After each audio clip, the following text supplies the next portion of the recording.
దేవుని నామానికి స్తోత్రములు.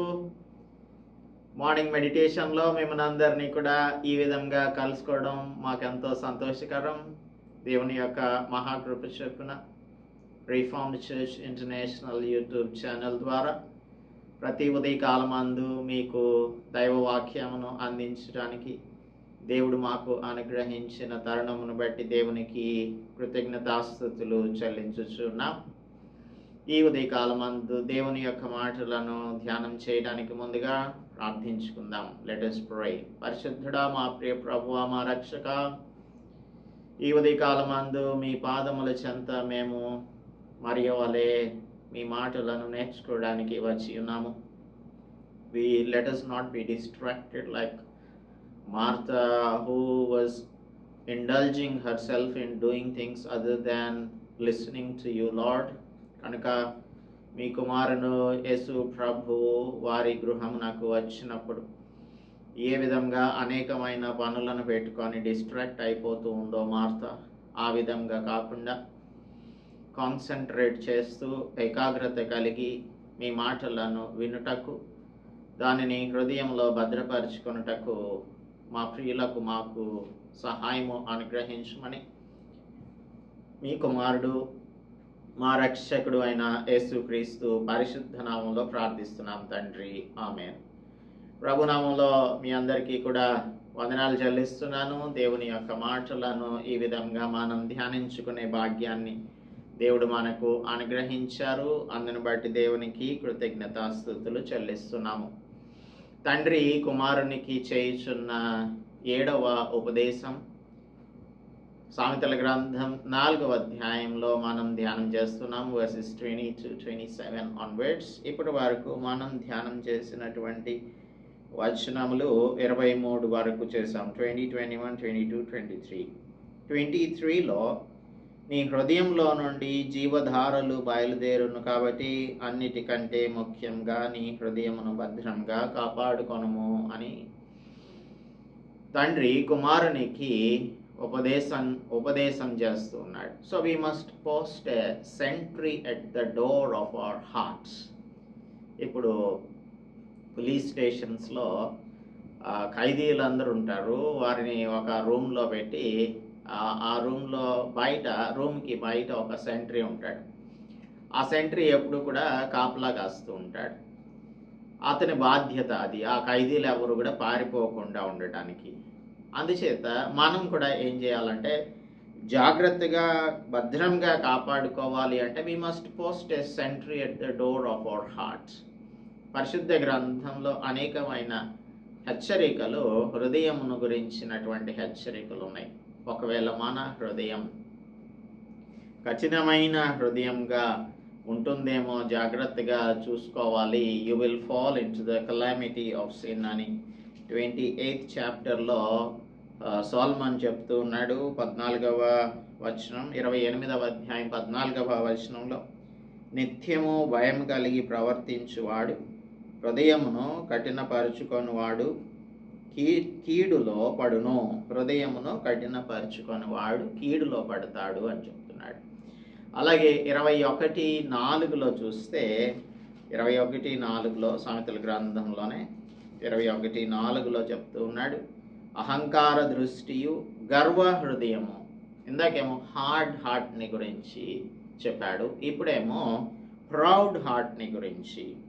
అహంకార దృష్టియు గర్వ హృదయమును భక్తిహీనుల క్షేమమును పాపయుక్తములు. అలాగే మనకు విశ్వాసం లేని దుష్ట హృదయం ఉందేమో, అన్ అన్బిలీవింగ్ హార్ట్ అని అపోస్టల్ పాల్ హీబ్రూస్కి రాస్తూ 13:2లో చెప్తూ ఉన్నాడు. అలాగే మన హృదయం it may become cold heart. ఇది మత్తయి సువార్త 24వ అధ్యాయంలో 12వ వచనంలో చదువుకుంటాము. It is a cold heart. 24:12లో ప్రేమ చల్లారిపోతుంది. అక్రమం విస్తరించుట చేత అనేకుల ప్రేమ చల్లారును అంటే we will have a cold heart. Love grows cold here. అటువంటి దానిని మనం జాగ్రత్తగా, హార్డ్ హార్ట్ ఉందేమో, ప్రౌడ్ హార్ట్ ఉందేమో, అన్బిలీవింగ్ హార్ట్ ఉందేమో, కోల్డ్ హార్ట్ ఉందేమో, తర్వాత 51వ కీర్తన 10వ వచనంలో మనకు డేవిడ్ చెప్పేటువంటిది 51 and 10లో మనకు ఒకవేళ అన్క్లీన్ హార్ట్ ఉందేమో దానిని కూడా మనం పరిశీలన చేసుకోవాలి. దేవా నా యందు శుద్ధ హృదయం కలుగజేయము అని అంటున్నాడు కదా. శుద్ధ హృదయం, అపవిత్రమైన హృదయం ఒకవేళ ఉందేమో జాగ్రత్తగా చూసుకోవాలి. అలాగే కీర్తన 12:2లో చూసినట్టయితే 12:2లో ఇక్కడ ఇంకొక హృదయం మనకు కనిపిస్తుంది. It's a double heart. 12:2 చూసినట్టయితే 12:2లో అందరూ ఒకరితో ఒకరు అబద్ధంలాడుదురు, మోసకరమైన మనస్సు గలవారై ఇచ్చకములాడు పెదవులతో పలుకుదురు. యెహోవా ఇచ్చకములాడు పెదవులన్నిటినీ బెంకములాడు నాలుకలన్నిటినీ కోసివేయును. It's a double heart. Flattering lips with double heart అని ఇంగ్లీష్లో ఉంటుంది. Flattering lips with double hearts. So ఇలాగా 6 types of hearts: hard heart, proud heart, unbelieving heart, cold heart, unclean heart, double heart. ఇవి మనలో ఉండకుండా జాగ్రత్తగా కాపాడుకోవాలి అనేది ఇక్కడ 4:23 సామెతల గ్రంథంలో, నీ హృదయంలో నుండి జీవధారలు బయలుదేరును కాబట్టి అన్నిటికంటే ముఖ్యంగా నీ హృదయమును భద్రంగా కాపాడుకొనుము అని చెప్తూ ఉన్నాడు. సో ఇప్పుడు 24వ వచనంలోనికి వద్దాం. ఈరోజు ఇక్కడ నుంచి ధ్యానం చేయవలసి ఉంది. సో ఇప్పుడు హృదయం, తర్వాత 24లోనేమో నాలుక, 27లోనేమో కండ్లు, మన కన్నులు, తర్వాత 26లోనేమో మన నడత, అలాగే 27లో మన పాదములు. ఎడమ తట్టుకు కుడి తట్టుకు తిరగొద్దు అని చెప్తున్నాడు. So the heart, the tongue, the ice and the walk and the feet. So 5 విషయాలను మనం ఇక్కడ ధ్యానం చేస్తున్నాము. మనకు 24వ వచనంలో మనం చదువుకున్నప్పుడు, మూర్ఖపు మాటలు నోటికి రానియకము, పెదవుల నుండి కుటిలమైన మాటలు రానియకము. పెదవుల నుండి కుటిలమైన మాటలు రానియకము. మూర్ఖపు మాటలు అంటే క్రూకెడ్ స్పీచ్ అని ఇంగ్లీష్లో మనం చదువుకుంటాం. Crooked speech or perverse speech అని కూడా దీనిని మనం అనవచ్చు. Or you can also call it a corrupt talk. యేసు ప్రభువు మత్తయి సువార్తలోను అలాగనే లూకా సువార్త 6వ అధ్యాయం 45వ వచనంలో ఏమంటాడంటే, there is a close connection between what is in the heart and what comes out of the mouth. మన హృదయం నిండి ఉండు దాన్ని బట్టి నోరు మాట్లాడుతుంది అని యేసు ప్రభువు చెప్తూ ఉన్నారు. ఇప్పుడు 2వ అధ్యాయం 15వ వచనంలో, సామెతలలోనే 2వ అధ్యాయం 15వ వచనంలో దుష్టులను గురించి మాట్లాడుతూ, వారు నడుచుకొను త్రోవలు వంకరవి అంటే క్రూకెడ్ ప్యాత్స్. వీరు నడిచేటువంటి త్రోవలు ఎలా ఉంటాయి? వంకర త్రోవలుగా ఉంటాయి. క్రూకెడ్ ప్యాత్స్లో నడిచేటువంటి వారు క్రూకెడ్ స్పీచెస్ చేస్తూ ఉంటారు. అంటే it gives the idea of speaking in a manipulative manner, or you can also say immoral manner. మనం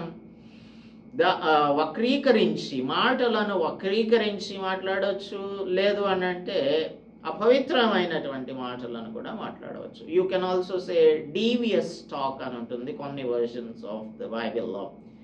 దీనిని మనం ఏమని చెప్పొచ్చు అంటే, we can call it off-color speech. Off-color speech either in intent, మన యొక్క ఉద్దేశంలోను, రెండవది మన యొక్క మాట స్వరూపంలోను, in the form, the intent and in the form. It shouldn't be an off-color speech. This is called the perverse speech or devious speech. Corrupt talk అని మనం చెప్పొచ్చు. మూర్ఖపు మాటలు నోటికి రానియకము. అపోస్తలుడు పౌలు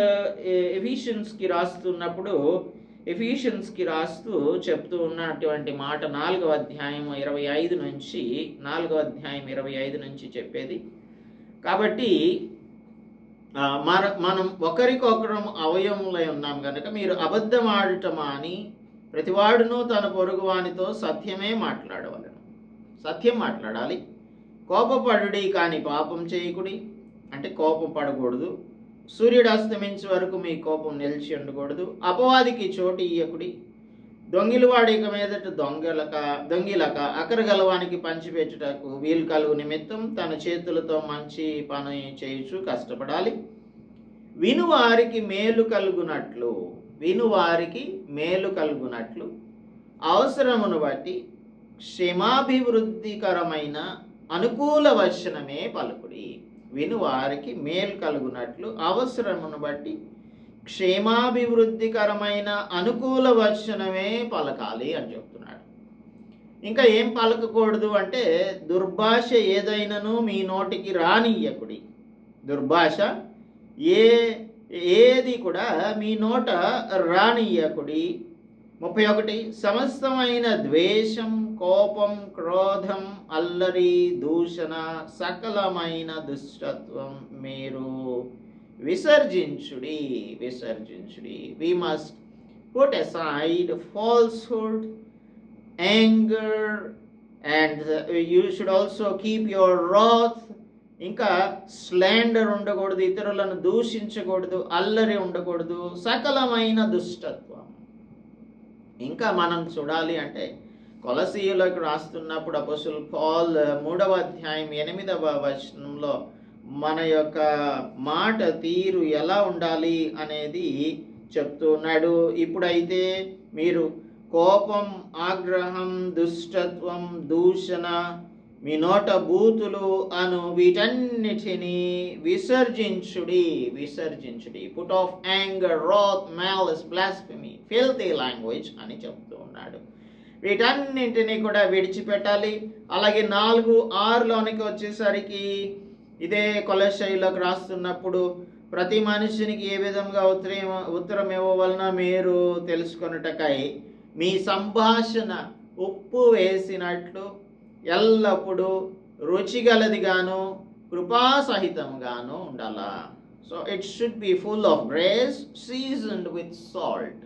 కృపాసహితమైనటువంటి సంభాషణగా మన సంభాషణలు ఉండాలి. ఇంకా మనకు జేమ్స్ అయితే ఏమని వార్న్ చేస్తున్నాడో చూద్దాము. యాకోబు పత్రికలో నాలుకను గురించి చెప్పేటప్పుడు 6వ వచనంలో 3:6లో నాలుక అగ్నియే. నాలుక మన అవయవములలో ఉంచబడిన పాప ప్రపంచమై సర్వ శరీరమునకు మాలిన్యము కలుగజేయుచు ప్రకృతి చక్రమునకు చిచ్చు పెట్టును. అది నరకం చేత చిచ్చు పెట్టబడను అని చెప్తున్నాడు. సో నాలుక అగ్ని అని అంటున్నాడు. It is like a wild fire. మన అవయవములలో ఉంచబడిన పాప ప్రపంచమై సర్వ శరీరమునకు మాలిన్యం కలుగచేయచ్చు, ప్రకృతి చక్రమునకు చిచ్చు పెట్టుచున్నది, అది నరకం చేత చిచ్చు పెట్టుచున్నది. అంటే our tongues are themselves set on fire by hell అని అంటున్నాడు. ఇది మన వలన కలిగింది కాదు, ఇది అపవాది చేసేటువంటిది, అపవాది యొక్క కార్యక్రమం ఇది. అందుకని ఇది నాలుక, అలాగనే చిన్న నిప్పును గురించి కూడా పైన మాట్లాడుతున్నాడు. నాలుక అనేది సాతాను యొక్క కంట్రోల్లోనికి వెళ్ళినట్లయితే దేవుని బిడ్డలైనటువంటి వారి యొక్క సంభాషణ ఎప్పుడు కూడా కృపాసహితంగా ఉంటుంది, ఉప్పు వేసినట్టుగా, సీజన్డ్ విత్ సాల్ట్ లాగా ఉంటుంది. అయితే ఎవరైతే దేవుని యొక్క మాట విననటువంటి వారు ఉంటారో వారి యొక్క నాలుకలు they are set on fire by hell. ఇక్కడ రాయబడి ఉన్నటువంటి మాటకు అర్థం ఏంటంటే, ఇందులో రాయబడి ఉన్నటువంటి మాట నాలుక అగ్నియే, అవయవములలో ఉంచబడిన పాప ప్రపంచమైంది అని చెప్తూ ఉన్నాడు కదా. పాప ప్రపంచమై సర్వ శరీరమునకు మాలిన్యం కలుగును. తర్వాత ఇది ప్రకృతి చక్రమునకు చిచ్చు పెడుతుంది అని అంటూ అది నరకం చేత చిచ్చు పెట్టబడను. హెల్ అనే మాట ఇక్కడ వినియోగించబడింది.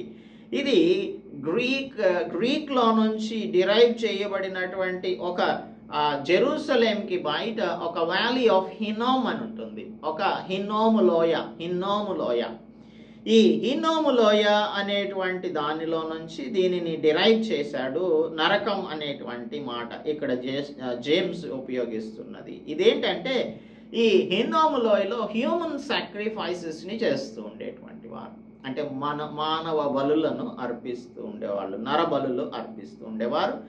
ఇది ఎల్లప్పుడూ కూడా మండుతూ ఉండేటువంటిది, పర్పెచువల్లీ బ్లేజింగ్ ట్రాష్ హీప్ అక్కడ ఉండేది. ఎందుకంటే అక్కడంతా కూడా గార్బేజ్, తర్వాత all the things that are disposed of by the people, litter అంతా కూడా అక్కడ ఉంటుంది. కాబట్టి ఈ హిన్నోము లోయ ఎప్పుడు కూడా మండుతూనే ఉంటుంది. This is the symbol of God's eternal judgement on sin. పాపమునకు దేవుడు తీర్పు తీర్చినప్పుడు ప్రతి మానవుడు కూడా పాపం చేసినటువంటి వాడు ఎవరి పేరైతే జీవ గ్రంథమందు రాయబడి ఉండదో వారిని ఈ మండుచున్న అగ్నిగుండంలో వేయబడతారు అని ప్రకటన గ్రంథం చెప్తుంది. So that is what he is referring to hear. నరకం లాగా ఉంటుంది అనే మాటను వినియోగిస్తూ ఉన్నాడు జేమ్స్ ఇక్కడ. నరకం చేత చిచ్చు పెట్టబడము. అది దేవుని బిడ్డల యొక్క మాట అయితేనేమో కృపాసహితంగా ఉంటుంది. ఎందుకని మన ప్రార్థన ఎల్లప్పుడూ కూడా కీర్తనకారుడు చేసినటువంటి ప్రార్థన 141వ కీర్తన 3వ వచనంలో, యెహోవా నా నోటికి కావలి ఉంచుము, నా పెదవుల ద్వారము నాకు కాపు పెట్టుము అంటాడు. అలాగ మనం ఎప్పుడు కూడా ప్రార్థన చేసుకుంటూ ఉండాలి దేవునికి. ఏంటి అంటే, దేవా నా నోటికి కావలి ఉంచు, నా పెదవుల ద్వారము నాకు కాపు పెట్టు అని మనం ప్రార్థన చేయవలసి ఉంటుంది. అప్పుడు మూర్ఖపు మాటలు మన నోటికి రావు, పెదవుల నుండి కుటిలమైన మాటలు ఎప్పుడు కూడా రానే రావు. So we have to be careful with our tongue. What are you speaking? What are you discussing? What are you conversing with people? సంభాషణలు ఎలా ఉంటాయంటే ఇతరులకు మేలు చేసేవి కాకుండా కీడు చేసేటువంటి సంభాషణలను మీరు చేస్తున్నట్టయితే ఈ ఉదయకాలమందు నీ పెదవుల ద్వారం నాకు కాపు పెట్టు అని దేవునికి ప్రార్థన చేయవలసి ఉంది అని హెచ్చరిస్తూ ఉన్నాడు. మన నోటికి కావలి ఉంచుకోవాలి. So we have to muzzle our mouths. మన నోటికి చిక్కం పెట్టుకున్నట్టుగా పెట్టుకోవాలి. And we have to bridle our tongues. మన నాలుకలకు కళ్ళెం పెట్టుకున్నట్టుగా పెట్టుకొని ఉండాల్సి ఉంటుంది. అప్పుడు మన నోటిలో నుంచి కుటిలమైన మాటలు రావు. మొట్టమొదటిగా హృదయం నిండి ఉన్న దాన్ని బట్టి నోరు మాట్లాడుతుంది. మన హృదయంలో దేవుని యొక్క వాక్యం ఉంటే మన మాటలు మూర్ఖంగా ఉండవు, కుటిలమైన మాటలుగా ఉండవు. ఆ తర్వాత కన్నులను గురించి మాట్లాడుతూ ఉన్నాడు 25వ వచనంలో. నీ కన్నులు ఇటు అటు చూడక సరిగాను, నీ కనురెప్పలు నీ ముందర సూటిగాను చూడవలెను. నీ కనులు ఇటు అటు చూడక. So you have to stay focused. ఇంకా మనం చెప్పాలి అని అంటే జోబ్ చెప్తున్నట్టుగా మన యొక్క కన్నులతో నిబంధన చేసుకున్నటువంటి వారంగా మనము ఉండాలి అనేది ఇక్కడ మనం జ్ఞాపకం ఉంచుకోవాలి. సో నా కన్నులతో నేను నిబంధన చేసుకున్నాను అని జోబ్ చెప్తున్నాడే, అలాగా మన కన్నులతో మనం నిబంధన చేసుకొని జాగ్రత్తగా ఉండాలి. కవెనెంట్ ఐస్ ఉండాలి మనకి. అలాగనే 119వ కీర్తనలో కీర్తనకారుడు చెప్తూ ఉన్నాడు 37వ వచనంలో, వ్యర్థమైన వాటిని చూడకుండా నా కన్నులు త్రిప్పివేయము, నీ మార్గములలో నడుచుకొనుటకు నన్ను బ్రతికించుము. మన కన్నులు ఇటు అటు చూచాయి అనుకోండి, ఇటు అటు చూచినప్పుడు మన యొక్క మార్గములన్నీ కూడా అవి మన జీవమునకు దారి తీసేటువంటివి కాకుండా నాశనమునకు దారి తీసేటువంటివిగా ఉంటాయి. మన యొక్క కన్నులు అనేవి they are the inlets to sin. మన కన్నుల ద్వారానే సమస్తం కూడా మన హృదయంలోనికి వచ్చేస్తుంది. అందుకని ఇప్పుడు జెనసిస్ చాప్టర్ 3లో సర్పం హవ్వతో మాట్లాడుతోంది. హవ్వతో మాట్లాడుతూ ఉన్నప్పుడు ఆ పండుని హవ్వ చూచింది. తినవద్దన్న పండు ఉంది కదా, ఆ వృక్ష ఫలాన్ని చూచినప్పుడు ఆమె ఆ స్త్రీ ఆ వృక్షము ఆహారమునకు మంచిదియు కన్నులకు అందమైనదియు, అంటే it was the woman saw that the fruit was delightful unto her eyes, attractive గా, అది ఆకర్షితమైన పండుగా కనిపించింది ఆమెకు. అలాగుననే యెహోషువ గ్రంథంలో ఏఖన్ గురించి మనం చదువుకుంటాము. చాప్టర్ 7లో 7వ అధ్యాయంలో ఆకాను ఏం చేశాడు అంటే 21వ వచనం చదివితే 7:21లో దోపు సొమ్ములో ఒక మంచి షినారు వస్త్రమును 200 తులముల వెండిని 50 తులముల ఎత్తుగల ఒక బంగారు కమ్మిని నేను చూచి వాటిని ఆశించి తీసుకొంటిని. వాటిని సో ఇక్కడ when he saw the spoil, అక్కడ ఉన్నటువంటి ఆ దోపు సొమ్ముని స్పాయిల్ అంటాం. ఇంగ్లీష్లో భలే ఉంది ఈ స్పాయిల్డ్ థింగ్స్ కోసమే మనం చూస్తూ ఉంటాం. ఈ స్పాయిల్డ్ థింగ్ని చూచినప్పుడు there was a beautiful mantle from షినారు వస్త్రం కనిపించింది. తర్వాత 200 తులముల వెండి కనిపించింది, అంటే 200 shekels of silver and a bar of gold with 50 shekels. ఇది when he saw, he coveted. దానిని చూచినప్పుడు, దానిని చూచి ఆశించి, coveted, he coveted it and he took them. వాటిని తీసుకున్నాడు. అలాగనే సమూయేలు గ్రంథంలో మనం చూసినప్పుడు ఒక స్త్రీ తాను స్నానం చేయడాన్ని డేవిడ్ మిద్దె మీద నుంచి చూచాడు. అతను చూచినప్పుడు the woman was very beautiful in appearance to David. తనకు ఆ స్త్రీ సౌందర్యవంతురాలిగా కనిపించింది.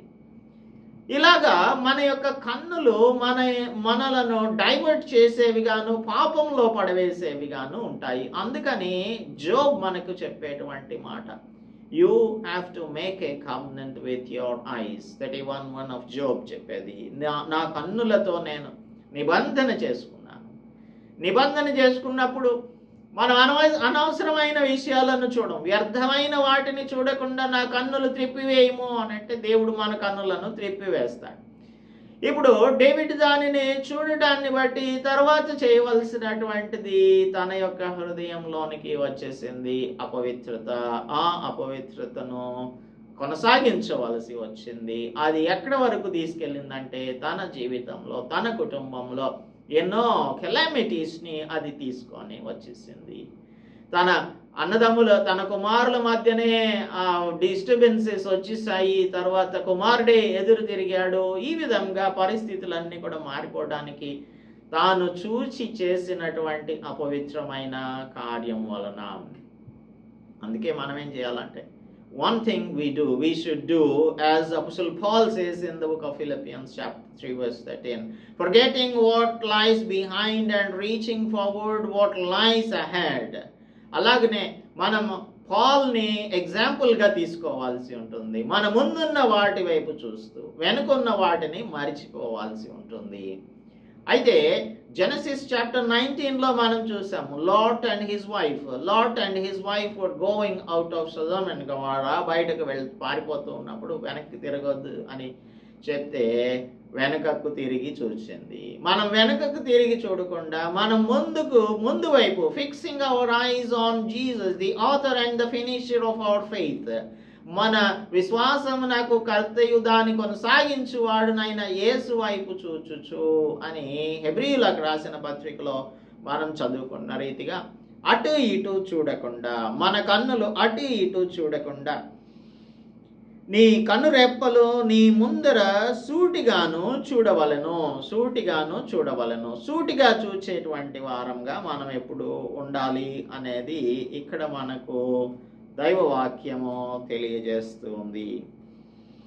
So what we have seen today is we have to keep our hearts with all diligence అని 23వ వచనం. అలాగే మూర్ఖపు మాటలు నోటికి రానివ్వకుండా మన సంభాషణ ఉప్పు వేసినట్లు కృపాసహితమైనటువంటి సంభాషణలుగాను కృపాసహితమైనటువంటి మాటలుగాను ఉండాలి. మూర్ఖపు మాటలు, క్రూకెడ్ స్పీచెస్ ఉండకూడదు, క్రూకెడ్ టాక్ ఉండకూడదు, పర్వర్షన్ ఇన్ ద టాక్ ఉండకూడదు, no manipulation or immorality in our speeches ఉండకూడదు అని క్రిస్టియన్స్ అనేటువంటి వారు ఏ విధంగా మాట్లాడాలి అనేది ఈ 24వ వచనం మనకు తెలియజేస్తుంది. అలాగే మనం ఏది చూడకూడదు, ఏది చూడాలి అనేది నిర్ణయించేది మనలో ఉన్నటువంటి ఆ పరిశుద్ధాత్మని యొక్క నడిపింపునకు మనం ఒప్పుకుంటున్నామా లేదా? when we hide the scriptures in our heart, the Holy Spirit will remind us of the scriptures. This is what Job says, you have to make a covenant with your eyes అని చెప్తాడు. అలాగనే మనకు కీర్తనకారుడు చెప్పాడు కదా, వ్యర్థమైన వాటిని చూడకుండా నా కన్నులు త్రిపివేయమని. అలాగ నీవు చెప్పాలి. అలాగే మన దేహము నాకు దీపం కన్నే కనుక నీ కన్ను తేటగా ఉండిన ఎడల నీ దేహం అంతయు వెలుగుమయమై ఉంటుంది అని యేసు ప్రభువు మత్తయి సువార్తలో చెప్పినటువంటి మాటను మనకు జ్ఞాపకం చేస్తుంది. Also negative examples, see look at David, what David did అని తాను he looked at the unwanted things అని దానిని జ్ఞాపకం చేస్తుంది. అలాగే లోతు భార్యను గురించి జ్ఞాపకం చేస్తుంది. అలాగే హవ్వను గురించి కూడా మనకు జ్ఞాపకం చేస్తుంది. పాల్ చెప్పినట్టుగా అటు ఇటు చూడకుండా తిన్నగా, ఇప్పుడు గుర్రాలు ఉంటాయి కదా, గుర్రాలకు 2 బ్లైండ్స్ని కడుతుంటారు, ఇలా పెడుతుంటారు. ఆ 2 కూడా ఎలా ఉంటాయంటే ఇటు అటు దాని కళ్ళు చూసే అవకాశం లేకుండా తిన్నగా చూడడానికి దానికి అవకాశం కల్పిస్తారు. అలాగా మనం ఇటు అటు చూడకుండా, ప్రక్క చూపులు చూడకుండా తిన్నగా యేసు వైపు చూస్తూ, ఆయనే మనకు he is the author and the finisher of our faith, మన విశ్వాసమునకు కర్త ఆయనే, దానిని కొనసాగించేటువంటి వాడు ఆయనే కనుక ఆయన వైపు చూచుచు మన ముందున్న పందెంలో ఓపికగా పరిగెత్తాలి అని ఈ ఉదయకాలం మందు దేవుడు మనకు బోధిస్తూ ఉన్నాడు.